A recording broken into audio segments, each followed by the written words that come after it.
Okay, hi everyone who's just joining. Welcome to today's webinar. We'll just give it another minute or two for people to stream in before we get started.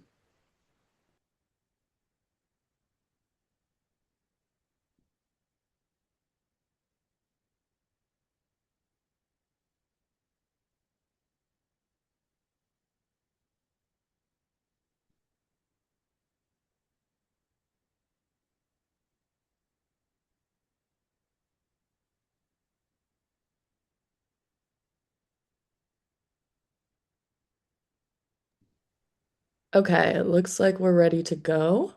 Hello everyone that's just joined and welcome to today's webinar. My name is Aura Perry and I am one of the students working with Pollinator Partnership Canada this summer. I'm also joined by another student, Maya Lambert, to facilitate this webinar today. So, native plants play an essential role in supporting biodiversity, pollinators, and healthy ecosystems. One way communities are helping protect and restore native plant species is through native seed libraries, which make locally adapted seeds accessible while encouraging people to create more habitat for wildlife. Today, we're excited to highlight the work of the Ottawa Wildflower Seed Library and how it has grown into a successful community initiative. Our speaker will share how the seed library came to be, how it operates, why native plant species are so important, and the values that guide its strategic approach. We'll also hear practical tips and lessons learned that can help inspire others interested in starting native seed libraries in their own communities, whether large or small. But before I introduce today's speaker, I would like to begin by acknowledging the land that Pollinator Partnership Canada resides on. We acknowledge that the land we are meeting on is the traditional territory of many nations, including the Mississaugas of the Credit, the Anishinaabeg, the Chippewa, the Haudenosaunee, and the Wendat peoples, and is now home to many diverse First Nations, Inuit, and Métis peoples. We also acknowledge that Toronto is covered by Treaty 13 with the Mississaugas of the Credit. And since participants are joining us from across Canada, we invite you to take a moment to reflect on the land you are on today. Okay, we are delighted to welcome Mélanie Ouellette, founder of the Ottawa Wildflower Seed Library. Mélanie created the Ottawa Wildflower Seed Library to foster Indigenous reconciliation, address climate change, and empower women through the collecting, sharing, and growing of native plants. Her vision is to create a grassroots movement that is reused around the world so that humans responsibly fulfill their stewardship role in nature through education and sharing seeds for free.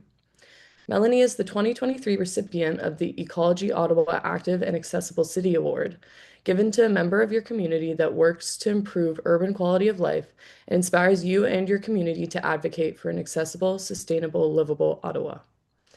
Melanie has a master's in political science from Université Laval, a master's of business administration from University of Ottawa, and a bachelor's degree joint honors in international relations and international development studies from the University of New Brunswick.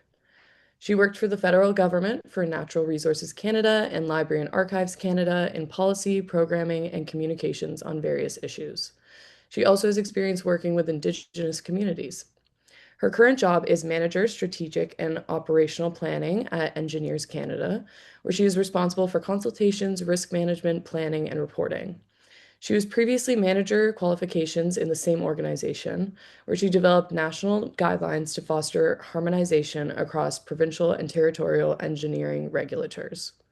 And she lives in with her husband in Orléans.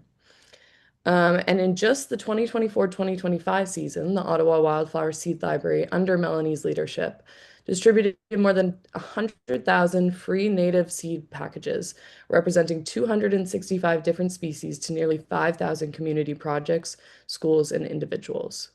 While most recipients were in the Ottawa area, seeds also reached communities across Ontario, Quebec, New Brunswick, and Nova Scotia. In addition, more than 2,500 people participated in the organization's workshops, presentations, and outreach events, helping to build awareness and enthusiasm for native plants. I expect we'll have some time at the end for questions, so if you have any, please type them into the Q&A, and we'll get to as many as we can then. All right, that is enough from me, and I'll turn it over to Melanie now. Hi, everybody. Thank you so much for having me today. I'm really excited to be part of your native plant journey and be part of the same community as you across Canada. Today I'm presenting, but I'm also representing the Ottawa Wildflower Seed Library and the dozens and dozens and dozens of volunteers that we have across the organization. So this is a picture of my garden a few years ago. As you can see, there's a lot of native plants. I started my journey 6 years ago now. Now it's even more mature than it was. And I'm hoping that the presentation today gives you inspires you to start seed initiatives in your own community and gives you tips. And at the end of the presentation, if you have any questions, I'm going to take them then, but feel free to also contact me via the Wildflower Seed Library's website if you have any questions following their presentation. So first, I'm going to start a little bit by giving you my inspiration as to why I started the Seed Library. So I don't know how many of you know Dr. Robin Kimmerer. She's an ethnobotanist who's also indigenous, and she published a book called Braiding Sweetgrass. And Braiding Sweetgrass is a must read, I think, if you have not read it. It's mixed between science and poetry. It's very beautiful. And I was watching like a video that she was making with a university about, the state of the world and how everything's on fire and, like what we can do about it. So somebody asked her the question directly, Dr. Robin Wall Kimmerer, the world is on fire.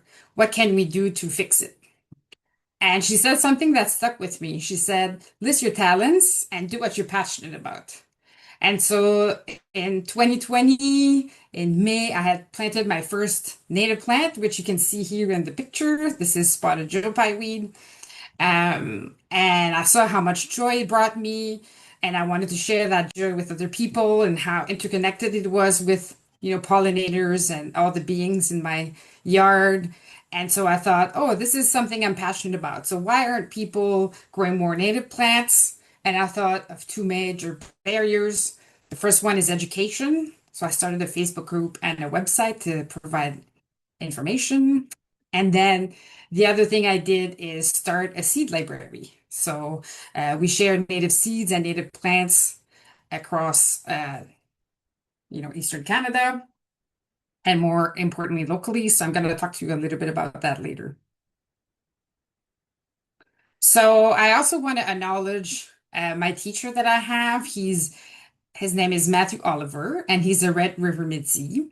And he helps me when I have like issues that I have to address as part of, managing this organization, and the indigenous principles and the values that we have that I'm going to talk to you about during this presentation comes from him teaching me about, indigenous ways of thinking.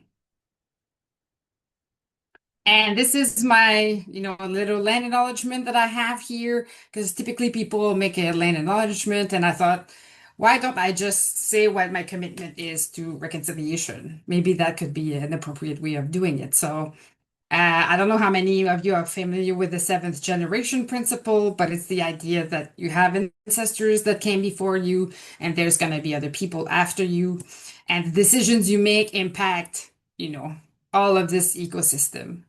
And so that's why you see my little picture, with my hat on in that tree of generations. So I acknowledge that I come from, white privilege, that my family benefited from exploiting nature. And hopefully, with the work that I'm doing in the seed library, I leave a better world for the people that are going to come after me. I also want to reiterate that, lawn is a symbol of colonization because we took plants that come from Europe, we brought them here, and then we call them weeds. The native plants that we have, we call them weeds because we didn't appreciate them. And so going back to native plants and growing them on our property is an act of decolonization because these are the plants that belong to the land we occupy. So that's it for my land acknowledgement. We're going to talk a little bit about what are native plants, what we should grow in our gardens, and why this is important. So native plants are plants that grew in, your region before European settlement. And I put a few pictures of the native plants we have here in Ottawa across our beautiful region. So these are plants that have grown here without human intervention. Why we should grow native plants. So I'm going to provide to you like two main reasons. One is from a human perspective, and the second one from an ecological perspective. So the way that we do native gardening is a little bit different than how we traditionally garden. So the way we traditionally garden is we go to like a store, a nursery, or a regular store. We find a plant that we find pretty, and then we bring it back home and we say, I'm going to like put this plant in my garden. And so because it doesn't belong, in the land that we occupy, we have to water it, we have to use pesticides sometimes, we have to fertilize it, and often we have to amend the soil.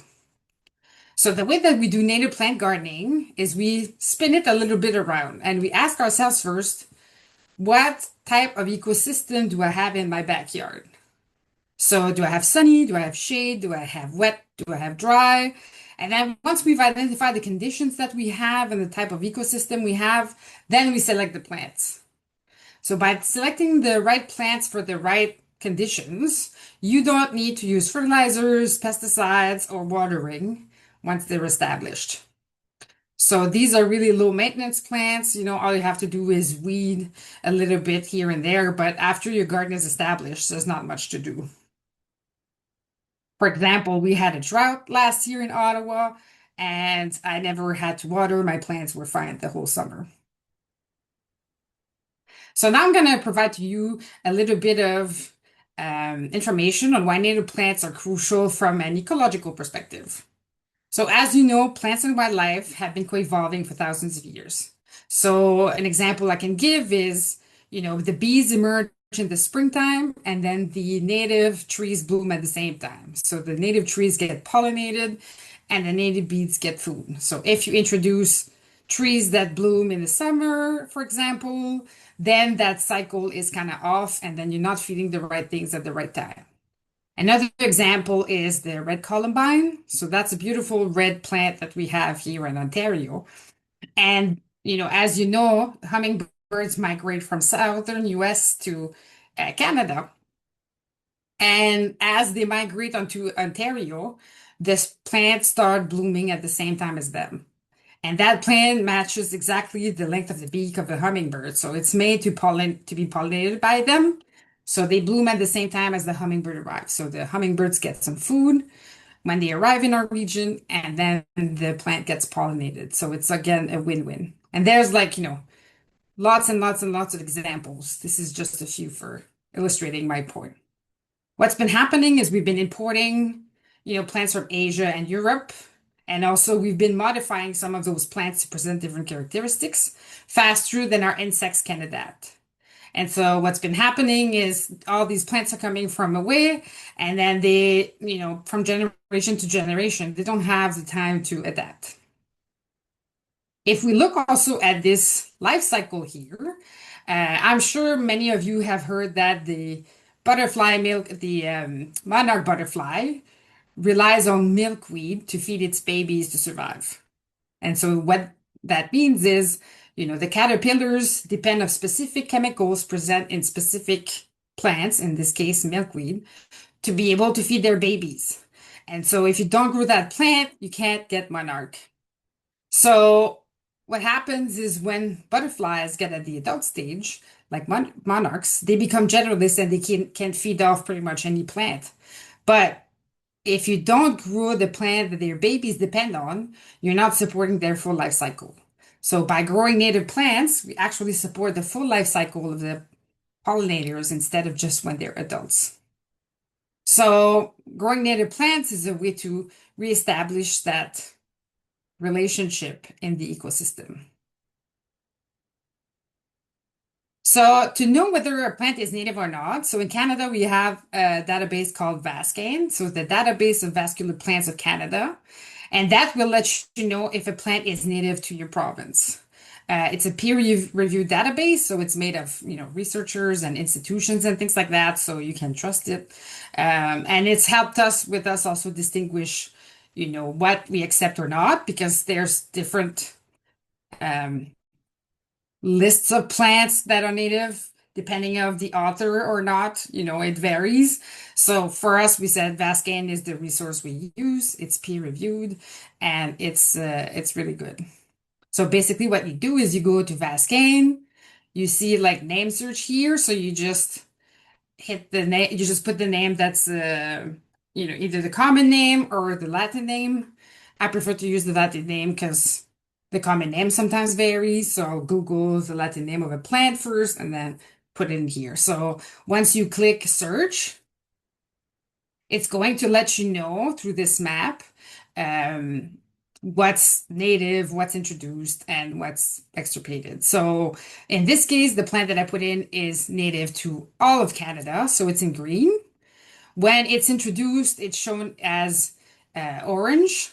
So introduced means that it's outside its normal range, so it's not found in nature typically before the introduction of plants from Europe and other places. And then you have extirpated, so that's a plant that used to belong in this region, but then it disappeared, unfortunately. So those are kind of the three states you can watch out for. But what's mostly interesting for us is the native definition.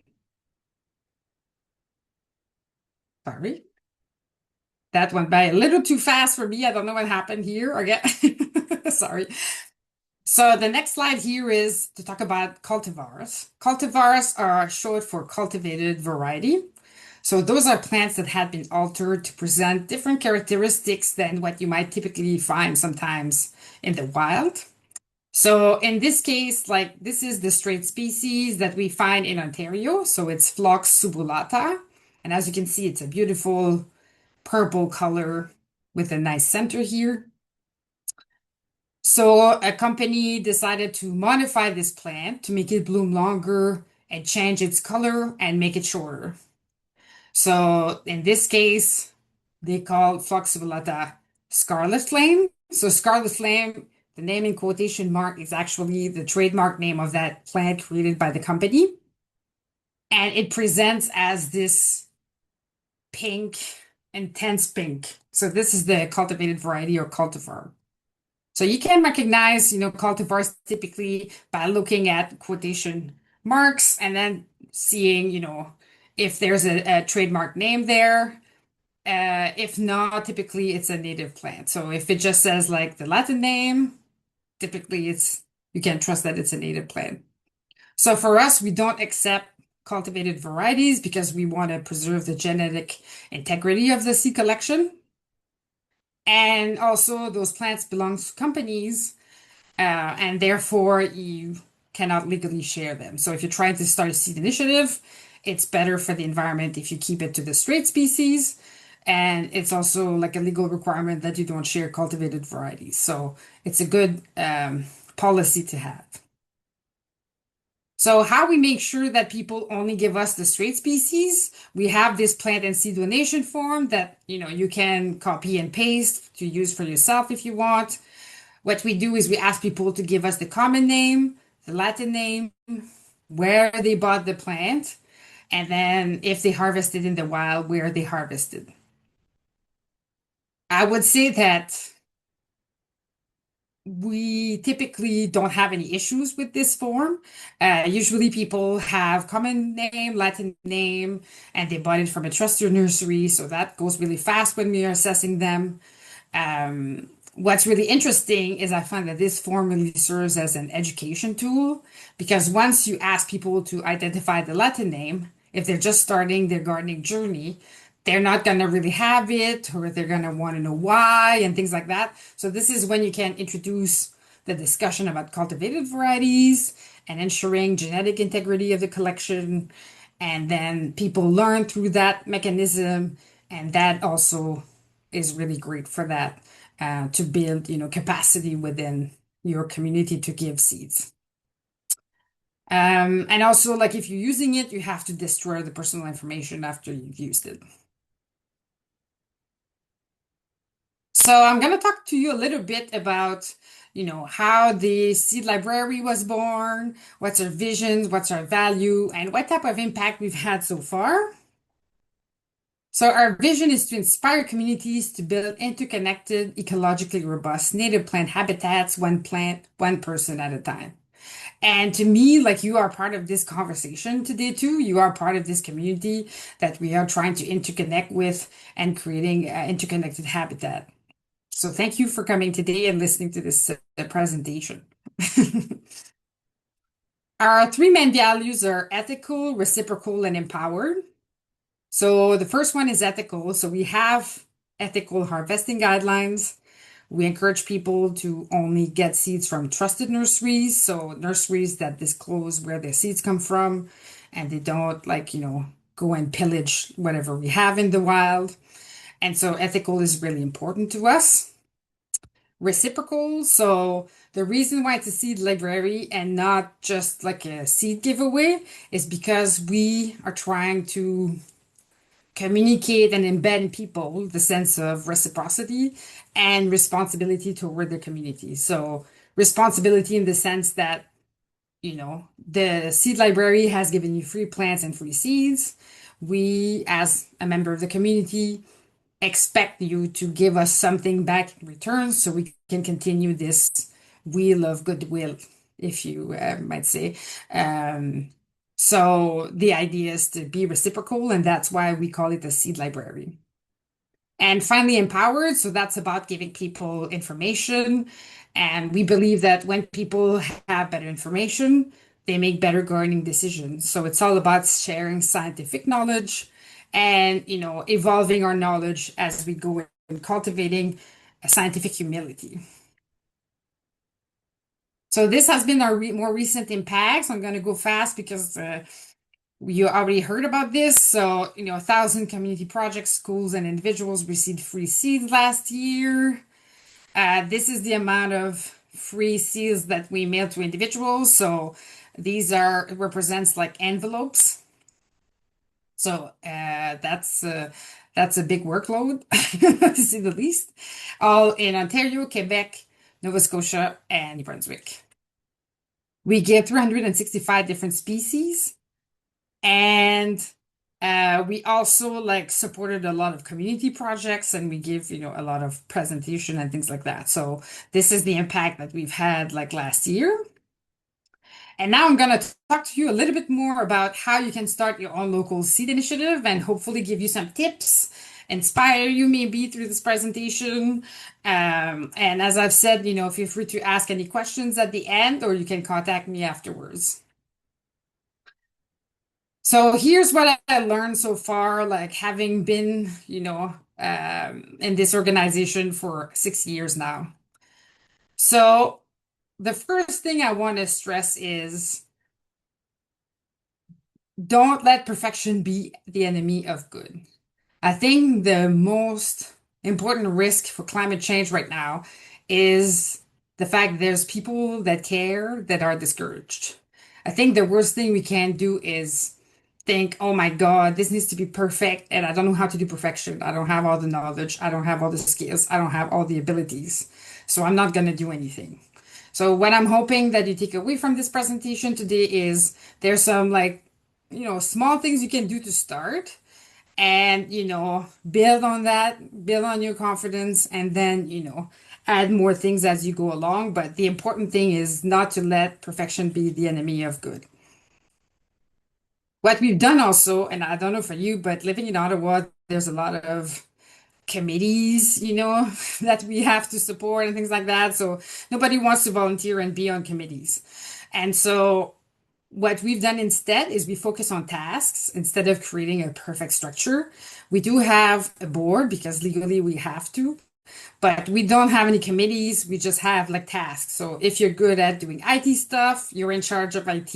If you're good at motivating people, you're in charge of volunteers. And so the idea is just to give tasks and not get hung up in committees work. We also have a simple tracker of tasks. So this is how we keep track of who's working on what and we revisit it, regularly. We also have a lot of policies. We have a logic model. So if you ever want to peruse them and look them up, they're on our website under About Us. And feel free to just copy and paste them and use them for your own and organization. And another tip that we found that works really well is using Google Docs, because you can edit and share in real time. And as I'll show you how we use it throughout this presentation. So this is actually the action item log that we use.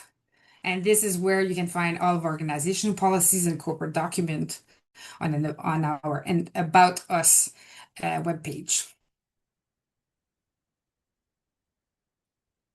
So the way typically like seed savers approach things is, they will start cleaning and sharing their seeds. Like they will start cleaning their seeds in the fall, and then they will start sharing them January to May-ish.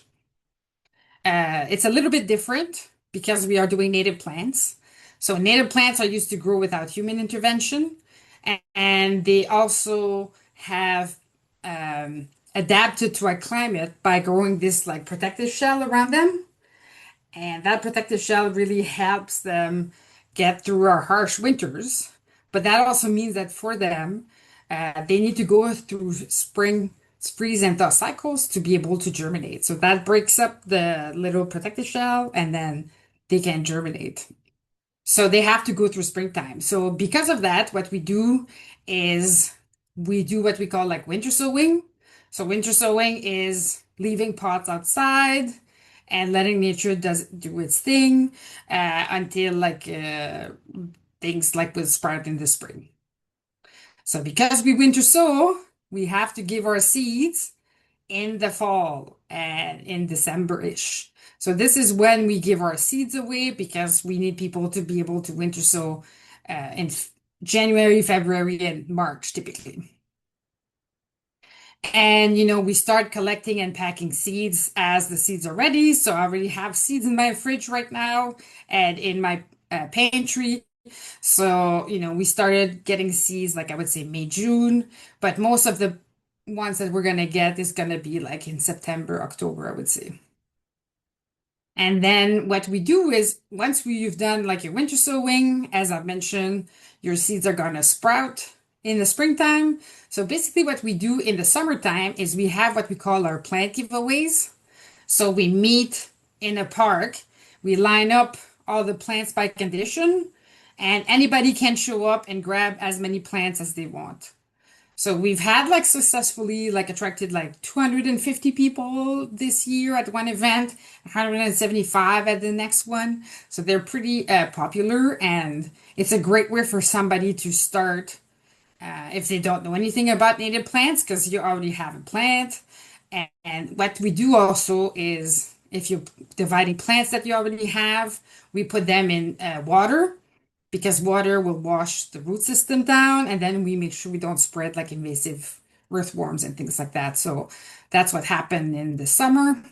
And then in the springtime, we have seed envelope making events where we show people how to make envelopes and we prep all the envelopes for the fall because doing both in the fall would be too much.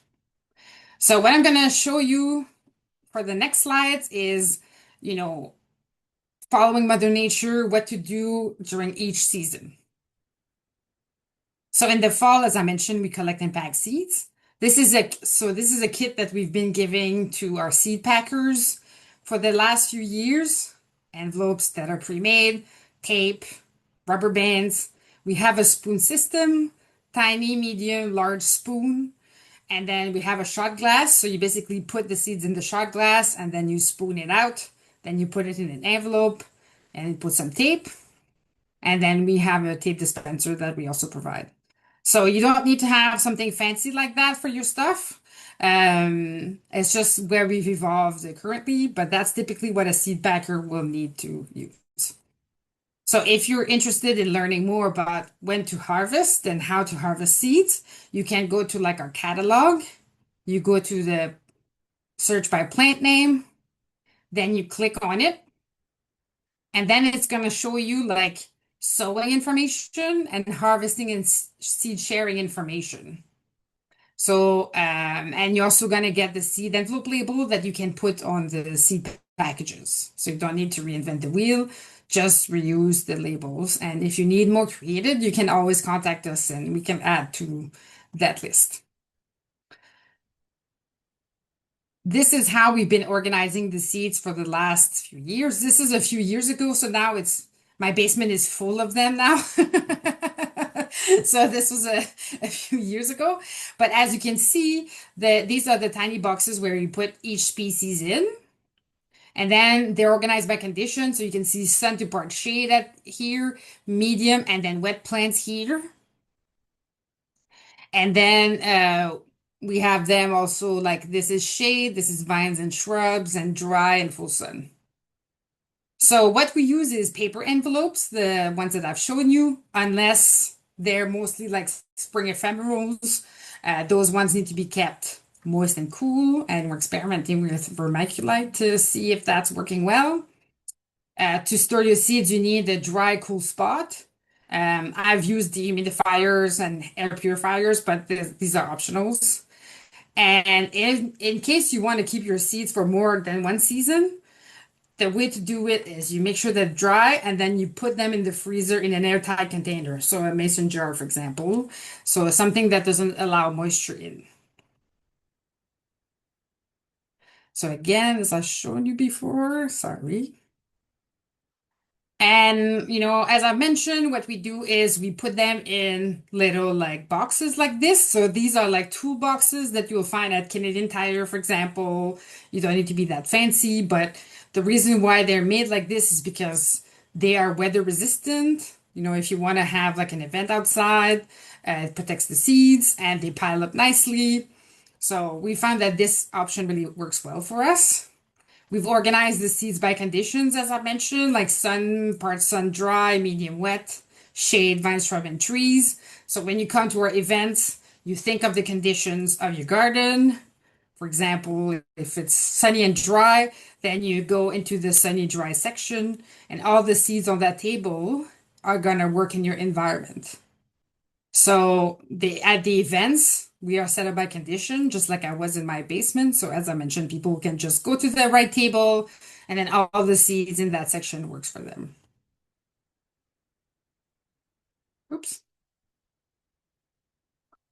So what we do also that's really fun is that we pack seeds as a pack. So we find spaces that are inexpensive. Often they're libraries. In this case, we borrowed like a greenhouse from somebody because it was COVID and we had to be outside.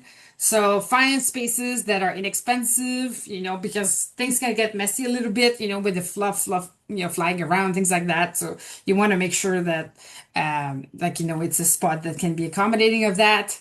And if you don't have any budget, you tell people to bring their own, seeds. If they've harvested seeds, they're taped, they printed their labels using our website, and, containers to put the seeds in when you transfer them into envelopes. So the way that we were set up in the beginning, like right now we're bigger, so we're meeting in libraries and, other facilities like that. But the way we did it in the beginning is I did a call out to Facebook and I said, I'm organizing a seed distribution event. Can I get into your driveway? And then people let me go into their driveways in different areas of the city. Or one time it was like a parking lot, as you can see here, of a company. And so we just went into the parking lot and we just had like an event there. So you don't have to find like really expensive places. You just want to make sure, that you are accessible. So for us, we have 7 events across the city because, Ottawa is a very big city. So each event is at a different place. So we reach out different people. I also strongly recommend to hold your events before the catalogs of traditional gardeners come out. So that's usually around Christmas time. So you want to make sure that people select native seeds first before they go into the traditional seeds. And so I recommend that you think about holding them in the fall like we are doing. So then you get right in there and are forefront for their seed decisions in that year. We also learned that it was good to have a section where we show people how to winter sow. So as you can see, this is what's going on here. We displayed all the options that people can have for winter sowing, and we have a volunteer that answers all the questions. So I would say that's one of our most popular section, and it works really well. I know there's something going on with my cursor. Okay, and then these are the tips that we found about winter sowing, because I'm assuming a lot of you know about winter sowing already. But what I found is, and you can tell your people that 95% of people that are not successful with winter sowing put their seeds in a south-facing spot. So south-facing doesn't work because it's too hot. Native seeds are not like peppers or tomatoes. They prefer like morning sun, and it's better to aim toward having more shade than too much sun. So if somebody comes to you and says it's either that I have like a really, really hot spot or a really, really shady spot, you're better off like using the shady spot. It's better to have north east facing. That's the best thing. If they can get morning sun, that's really good. So these are all the methods you can use for winter sowing. So after you've done your winter sowing, then we're moving to springtime and winter.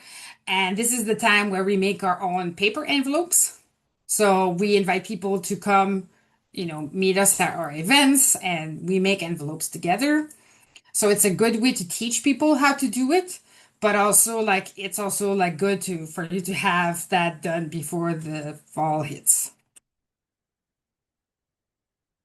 So in the summer, I mentioned that we have plant giveaways. We also share plants individually. So again, Google Documents is your friend.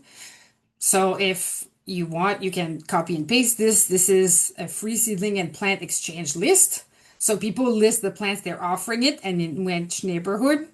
And then there's also a part to the list where people can put like their sought after plants. So this is a great way to start by, like start locally. Like when you finish this presentation, like, go to our Facebook webpage, then you can see this document, copy and paste it, and, start a little group locally that wants to exchange plants. That's a really easy way to go about it. And, we've also put instructions on what we expect from donors and recipients, so you can also copy that. So we also have like community events where we share plants, and I've talked to you a little bit about it. So we line up the plants here. As I mentioned, people can donate them bare roots in water. So that's actually like a fantastic way of reducing transplantation shock because they will have already soaked up on the water. And it helps like beginners that don't know that it's best to soak your plants before transplanting them. So it reduces barriers for them and giving plants away. Like who doesn't want a free perennial? Everybody does. So it's a great way to go about it. So we line them up by condition. So and we get people to donate from tiny seedlings to mature plant. We also have like groups of volunteers that do like awareness. So they go to farmers markets, community events, and they have like just a table like this. So that's a great way to raise awareness. You want to make sure that, when you do that, you look like polished.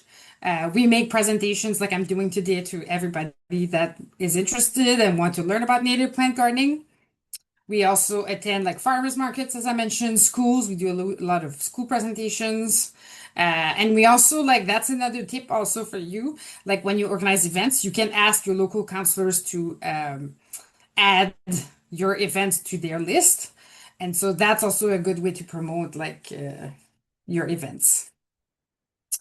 We also use social media and we have social media guidelines that you're welcome to use.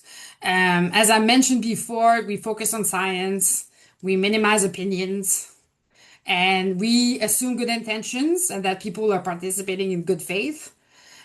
We try to focus the conversation on the group dynamic, and if there are individuals that are not behaving, we remove them. If they're not tolerant or violent or unsafe, we remove them quickly. And we try to get the people to focus on actions that they can take instead of just venting. So, because a lot of us are discouraged with the state of, the environment. It's easy to go and vent on Facebook, for example, but, it's not really leading to any outcome because people are just receiving the negative information and they don't feel empowered to do something about it. So we try to get people to focus on empowering people rather than just venting. So it's basically the same if I use a plant analogy. So it's basically like poison ivy poisoning you, or like, you rubbing against it and it burns, and just letting it burn. This is what happens when we vent on social media.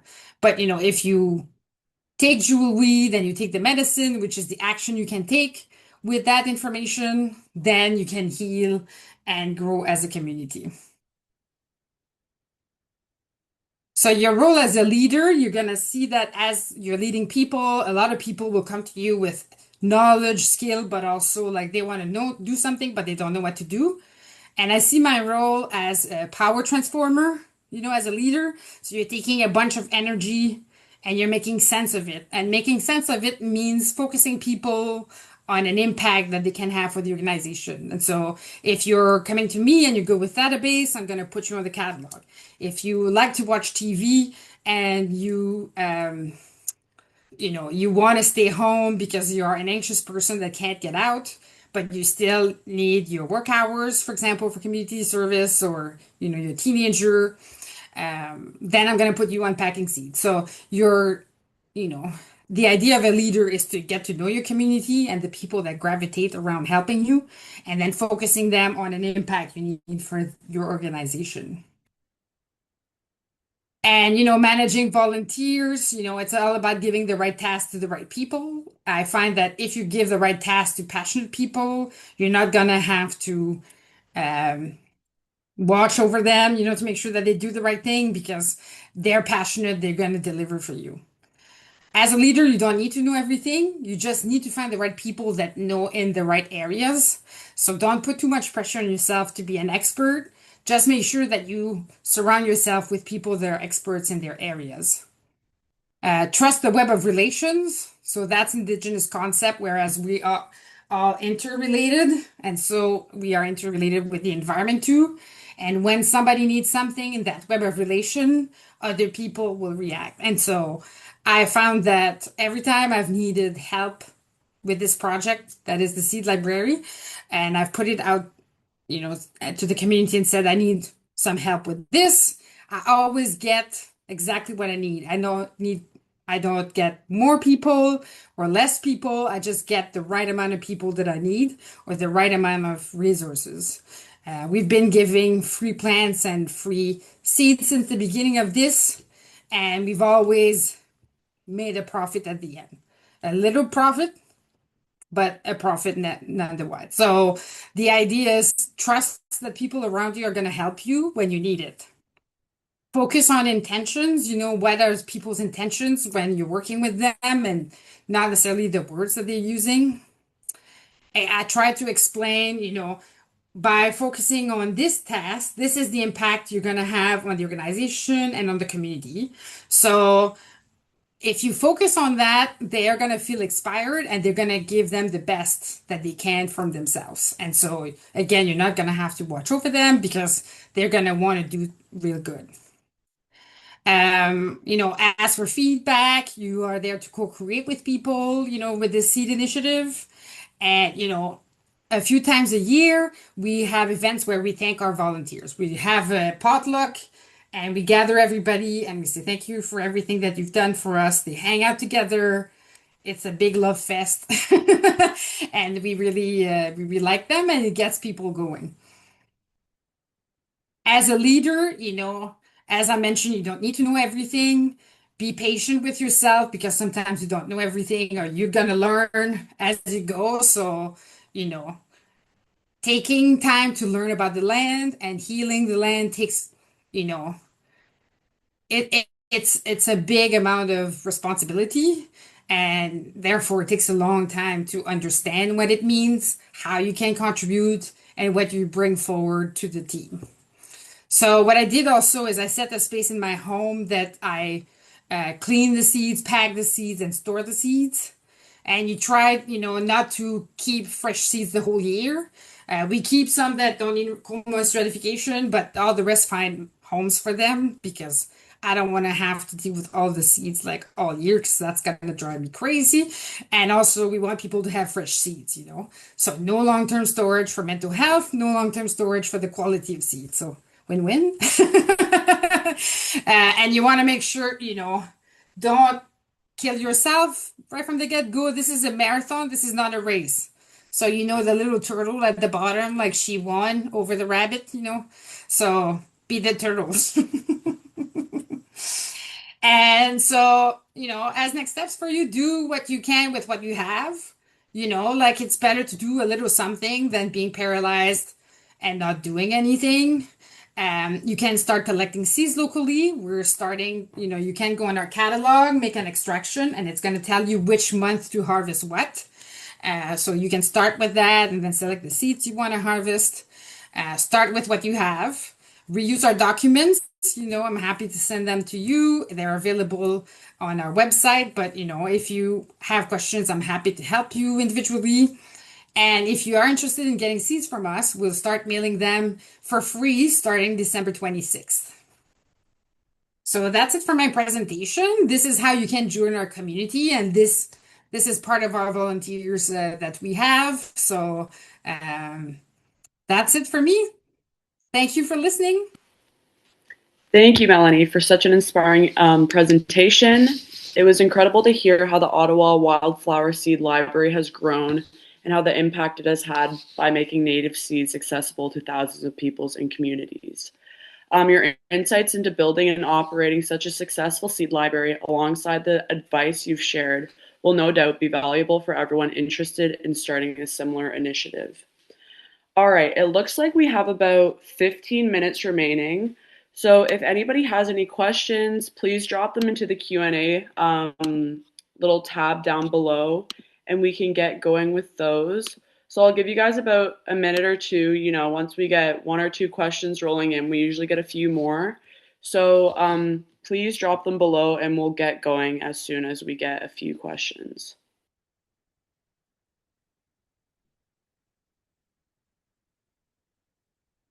I think somebody had raised their hand. Let me look if there's a raised hand. There is one.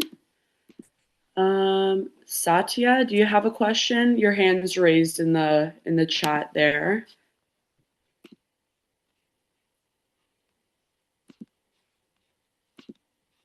And if there's no questions too, that's totally fine. But we'll give you guys about a minute. Here we go. All right. So the first one for you, Melanie, is I'm curious if you are working on creating a native seed or a native planting guideline for municipal planting flower beds in Ottawa. Oh, that's an interesting question. No, we have not developed that. Um, like we draw the mandate of our organization on really sharing seeds and plants, and we empower people to do that, but we don't manage gardens ourselves. So I don't know. Like that's a good question, though. I'm gonna think about it and reflect on that if that's something that could be useful for people. All right, perfect. All right, when starting out, what are some good resources or places to obtain native seeds? Bonus if they are cost effective. So, in which area of Canada are you? Yeah, if you just want to put that in the chat. Like you can definitely get seeds from us if you're Ontario, Quebec, New Brunswick, or Nova Scotia. That's really cost effective because it's super free. And so you are encouraged to make a donation, but you don't have to. So I think this is like a great way to get free seeds. And we're gonna start mailing them on December 26th. So Perfect. Yeah, I didn't see where they're from, but that's all right. All right, you mentioned that many native species don't need human intervention, but this is clearly not the case for many species, as there is a need to collect the seeds and get them started. For example, I planted swamp milkseed 3 years ago, and I've never seen any seedlings grow themselves.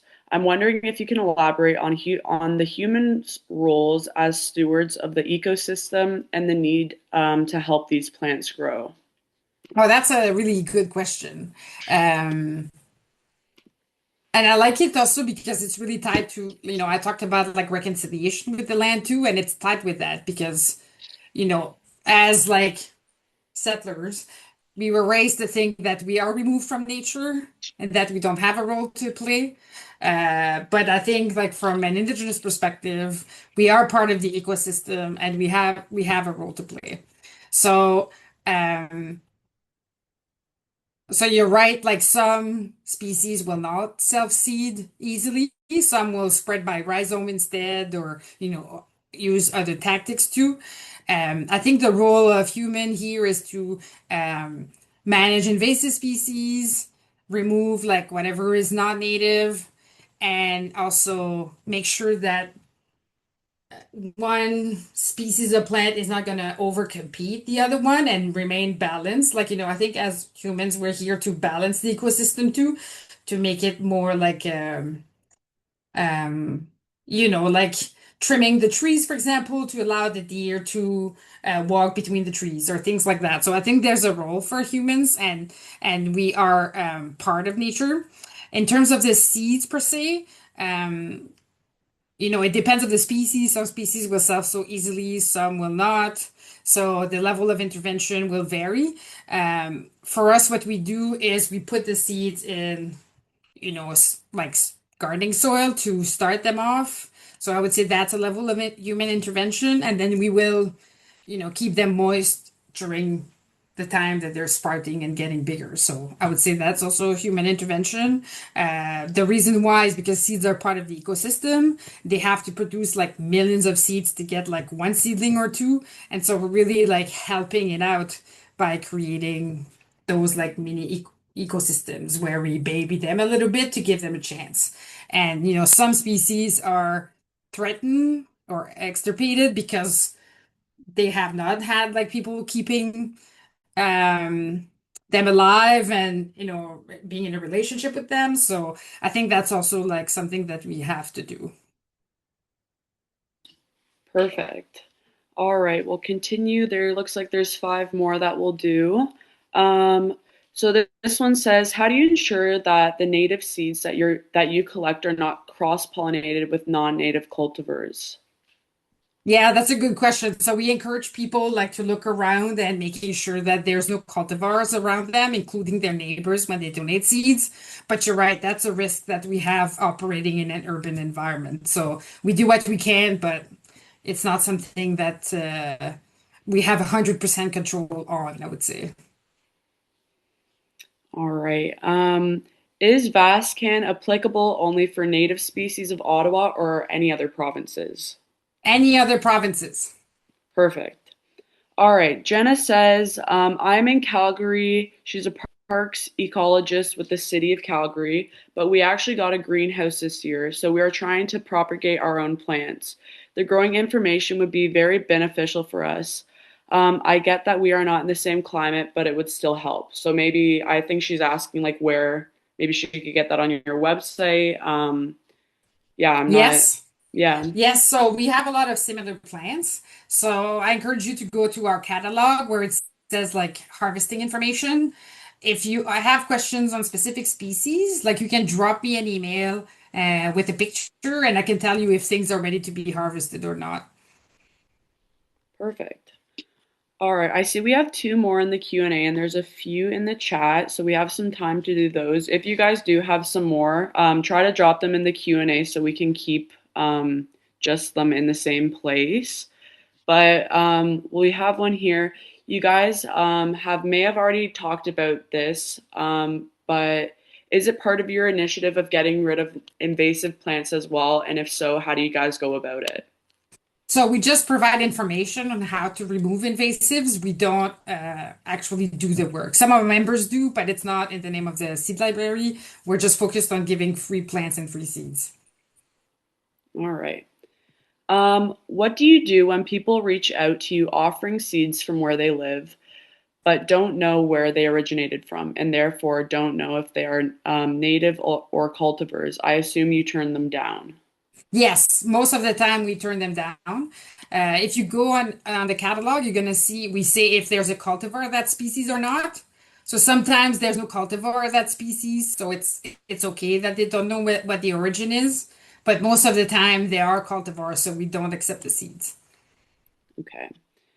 All right, I'm gonna see there's a few in the chat here. It says, "Can we get the seeds before December? Our garden club has a booth at a community event in September and would like to offer native plant seeds to attendees. We have not yet begun a seed library here."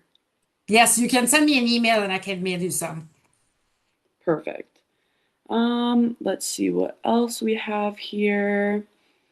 How does one save milkweed seeds as well as when should we start planting them? Sorry.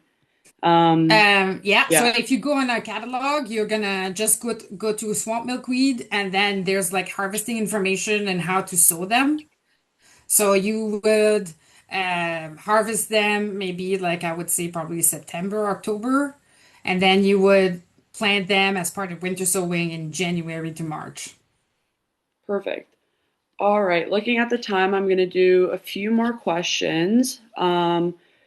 We have one here in the chat. It says, "Do you have a contingency plan if you are low on seed inventory?" Yes, so typically like we know what we need the most of, so we'll go on Facebook and ask for people to donate. So that's like what we do. All right, perfect.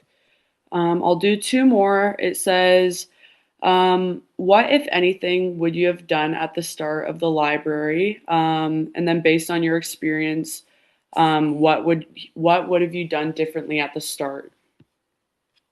I don't think I would have done anything differently, to be honest with you. Like I think it went organically. And I learned as I went along and corrected like some of the things. So and improved. So I think if you have like a improvement process mindset, like you don't necessarily feel like there's something you should have done differently because you're always improving. So Perfect. All right, and then we'll do one last one here. It says, would you mail any native seeds to BC or like outside of where you mentioned? no, we don't because we don't want those plants to become invasive because they're outside their native range. All right, perfect. Looking at the chat and the time, it doesn't look like we have any more questions. Again, if you guys do, you can email Melanie at her email. But yeah, that looks like all the time we have for today. A huge thank you to Melanie for sharing the story of the Ottawa Wildflower Seed Library, the importance of native plant species, and the practical lessons learned from creating and growing this incredible initiative. Thank you as well to everybody else who joined us. We've hoped that you've learned some cool facts, important facts about some native seed libraries and feel inspired to bring similar ideas into your own communities. This webinar was recorded and it will be available on the Bee City Canada YouTube channel by next week. We'll send out a follow-up email with the link to that video as well. And yeah, thank you everyone for joining us, and we hope you have a wonderful rest of your day, and we look forward to seeing you at a future Bee City webinar. Thank you so much. Thank you. Bye.